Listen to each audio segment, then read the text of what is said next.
ലോകമെമ്പാടുമുള്ള മലയാളികൾ ഐശ്വര്യപൂർണമായ പൊന്നിൻ തിരുവോണത്തെ ആഘോഷപൂർവ്വം വരവേൽക്കുകയാണ് ഇന്ന്.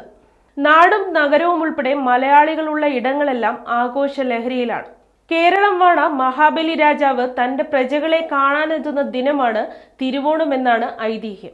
ചിങ്ങമാസത്തിലെ തിരുവോണം നാളായ ഇന്നാണ് പ്രധാന ആഘോഷം. ഓണത്തിന് പ്രാദേശിക വകഭേദങ്ങൾ ഏറെയുണ്ടെങ്കിലും എല്ലാ വീടുകളും അലങ്കരിച്ച് വീടൊരുക്കി ബന്ധുക്കളോടൊപ്പം ഓണസദ്യ കഴിക്കുന്നതാണ് പ്രധാന ചടങ്ങ്. തിരുവോണം കെങ്കേമമാക്കുന്നതിനായി അത്തം നാൾ മുതൽ ആഘോഷത്തിനുള്ള ഒരുക്കങ്ങൾ തുടങ്ങും. വീടിന് മുന്നിൽ മുറ്റത്ത് പൂക്കളമിട്ടാണ് തുടക്കം. ഓണത്തിന്റെ വരവറിയിച്ച് അത്തം നാളിൽ തുടങ്ങിയ പൂക്കളമിടൽ തിരുവോണത്തോടെയാണ് പര്യവസാനിക്കുന്നത്. ഉത്രാടം നാളിലെന്ന പോലെ തിരുവോണ ദിവസവും താരതമ്യേന വലിയ പൂക്കളം തന്നെയാണ് തയ്യാറാക്കുന്നത്. തിരുവോണ നാളിൽ മുറ്റത്ത് വലിയ പൂക്കളമിട്ട് മഹാബലിയെ കാത്തിരിക്കുന്ന ശീലം മലയാളികൾക്ക് ഇന്നും അന്യമായിട്ടില്ല.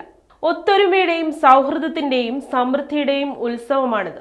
പാരമ്പര്യമായ ഓണക്കളികൾക്ക് പുറമെ സംസ്ഥാന ആഘോഷമായ ഓണം ആഘോഷിക്കാൻ സർക്കാരും സംഘടനകളും ഒട്ടേറെ സാംസ്കാരിക പരിപാടികളും സംഘടിപ്പിക്കും. നാട്ടിലും വീട്ടിലും ഒരുപോലെ ആഘോഷം, അതാണ് തിരുവോണത്തിന്റെ പ്രത്യേകത. എല്ലാവർക്കും കൊട്ടാരക്കര മീഡിയയുടെ ഓണാശംസകൾ.